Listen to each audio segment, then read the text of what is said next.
আসসালামু আলাইকুম রহমতুল্লাহ। প্রিয় ভাইয়েরা, আমরা ঐতিহাসিক এক স্থানে চলে আসলাম। মিশরের কায়রোতে অবস্থিত কায়রোর বুকে দাঁড়িয়ে আছে এক ইতিহাসের সাক্ষী মসজিদ ইবনে তুলুন। এই মসজিদটি কেবল একটি উপাসনালয় নয়, বরং একটি মুসলিম স্থাপত্যশৈলীর এক অপূর্ব নিদর্শন। মসজিদটি নির্মাণ করেছিলেন আহমদ ইবনে তুলুন, যিনি ছিলেন মিশরের প্রথম স্বাধীন তুলুনি শাসক। মসজিদ নির্মাণ কাজ শুরু হয় প্রায় 876 খ্রিস্টাব্দে এবং এর নির্মাণ কাজ শেষ হয় 879 খ্রিস্টাব্দে। এই মসজিদটি স্থাপত্যশৈলী অত্যন্ত বৈচিত্র্যময়। এটি গঠিত হয়েছিল ইরাকি সারমরা স্টাইলের আদলে। পুরো মসজিদ জুড়ে ব্যবহৃত হয়েছে পাথর ও ইট, আর ছাদের খোলা জায়গা ও মিহরাব দেখলে বোঝা যায় ইসলামী স্থাপত্যের কতটা সূক্ষ্মতা ছিল তখন। বিশেষ করে এর ঘূর্ণায়মান মিনারটি মিশরের একমাত্র এরকম নকশা মিনার। অনেক ইতিহাসবিদ মনে করেন এটি সারমোনা গ্র্যান্ড মসজিদ এর আদলে তৈরি করা হয়। মসজিদের ভিতরে আছে প্রশস্ত খোলা উঠান, যার চারপাশে গম্বুজকৃত দালান। মসজিদের দেওয়াল জুড়ে আরবি ক্যালিগ্রাফি ও খোদাই করা আয়াত খুঁজে পাওয়া যায়। এই মসজিদটি বহুবার রক্ষণাবেক্ষণ ও সংস্কারের মধ্য দিয়ে গেছে, তবে এর মূল কাঠামো এবং প্রাচীন আমলের নিদর্শন বহন করে।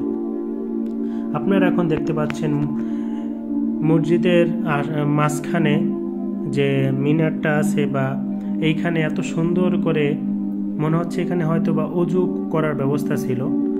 এই জায়গাটা অনেক সুন্দর লাগতেছিল আমাদের কাছে, অনেক পুরাতন, প্রায় 1000 বছর পুরাতন। আহমদ ইবনে তুলুন ছিলেন আব্বাসিয়া খলিফার নিযুক্ত গভর্নর, কিন্তু পরবর্তী সময়ে তিনি মিশরে স্বাধীনভাবে শাসন শুরু করেন এবং তুলুনি রাজবংশ প্রতিষ্ঠিত করেন। তিনি বাগদাদে বড় হয়ে ওঠেন, আর ইসলামী স্থাপত্যের তার রুচি ও দৃষ্টিভঙ্গি ছিল অত্যন্ত উন্নত। তার শাসনামলে মিশর ছিল একটি সমৃদ্ধ ও স্বাধীন শক্তি অঞ্চল। তিনি তার রাজধানী আল কাতাই শহরে মসজিদটি তৈরি করেন, যা আজ তার অস্তিত্ব নেই, তবে মসজিদে ইবনে তুলুন এখনো দাঁড়িয়ে আছে মাথা উঁচু করে। মসজিদটি ছিল আল কাতাই শহরের কেন্দ্র। আশেপাশে ছিল রাজপ্রাসাদ, সৈন্যরা বারাক এবং অন্যান্য প্রশাসনিক ভবনও ছিল। তখনকার দিনে এই মসজিদটি কেবল সালাত আদায়ের স্থান নয়, বরং এটি ছিল শিক্ষার কেন্দ্র, বিচারালয় ও রাজনৈতিক পরামর্শ সভার স্থানও।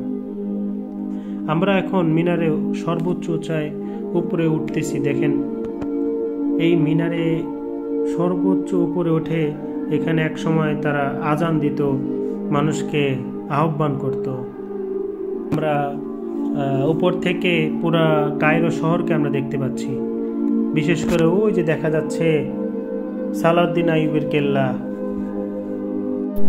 প্রিয় ভাইয়েরা, এই মসজিদটি আপনারা অবশ্যই ঘুরে ঘুরে দেখবেন, এবং আপনারা যখনই মিশরে আসবেন অথবা মিশর সফর করবেন, অবশ্যই এই সুন্দর একটি মসজিদ এবং 1000 বছরের ঐতিহাসিক এক মসজিদ আপনারা অবশ্যই ঘুরে ফিরে দেখবেন ইনশাআল্লাহ।